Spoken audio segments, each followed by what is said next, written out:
Brian Comeaux is my guest, and before we went to the break, we're talking about a car accident that happened 5 years ago to Brian. Could have left him seriously injured. Did that affect your thinking about God, and what if he doesn't heal me? No, I knew he was going to come through. It just, again, whether I am in that chair or whether I'm standing and walking, and still today, nerves are nerve damage, so you still kind of feel the remembrance of what happened at wreck. But God's always faithful, man. I mean, he's saved my dad from tumors and my sister, and he can do the same for me. It's just my faith in him never went down. I think maybe fear tried to come in. The devil always finds avenues and where he can test our faith. And I think at that point, what you've learned to this point, now it comes into full agreement. So it didn't so much change how you thought about God, but did you change you personally? When I've talked to many people on this program and just, as I travel around, Right. is something cataclysmic happens and it causes them to reassess. Was that for you? Well, Brian? I'm going to tell you, that wreck did something for me. And I've been taught by my wife, we always learn great things from our wife. We do. Through life. Yes. Without them, I don't know what we do. That's right. But when do you become content?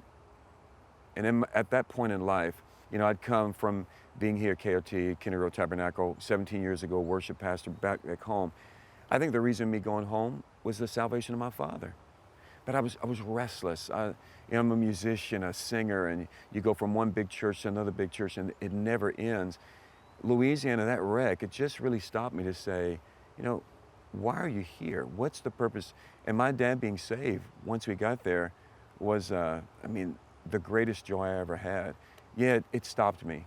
It made me realize, what am I committed to? What's the greatest value in my life? Is it the possession of things or getting to the next big church? Or is it really being content where I am? And that's why we stayed there 17 years, because I never stayed at a place that long. Now, like a lot of guys, and I would include myself in this, is, again, the passion is there. You want to serve the Lord. And often we go maybe ahead of the Lord Right. and miss opportunities. As you reassessed it, is that kind of how you were feeling, that maybe along the way I didn't pray enough and I didn't seek the Lord and I just kind of get it in my own strength? Well, you can get an emotion in church, and what you end up doing is, I'm preparing for the mess on Sunday, I'm preparing for Wednesday nights, and it's the devotional life gets hindered because all you're doing your whole life is preparing, and you're meeting the needs, and you feel like, well, I've got a close relationship with God, but He wants me to stop, and I wasn't stopping long enough. There was not a lot of quiet time, devotion. It became just preparing for the messages on Sundays. And we can get distracted, I think, from times of what absolutely. we really want to do. How do we prevent that, Brian? How do we kind of stay on the focus? And I know there's grace and there's a Father in heaven that loves us and the Sure. Spirit of God that is leading us, but He doesn't force us to do anything. Right. We're all committed to something, and what you're committed to, you'll give your greatest value to, your time, your attention. For me, is I've got a great wife who puts me back in place and lets me know when I've strayed away.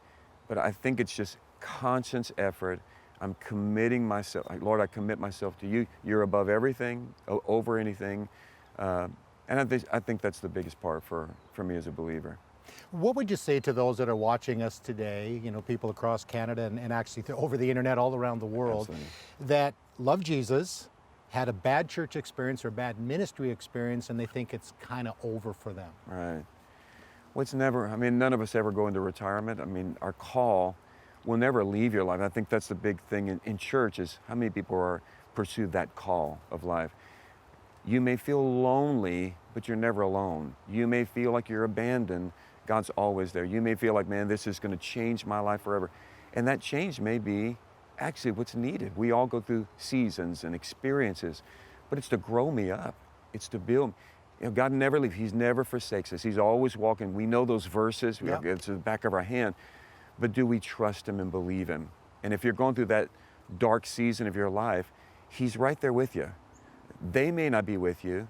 That situation may be turned upside down, but He never, ever leaves you.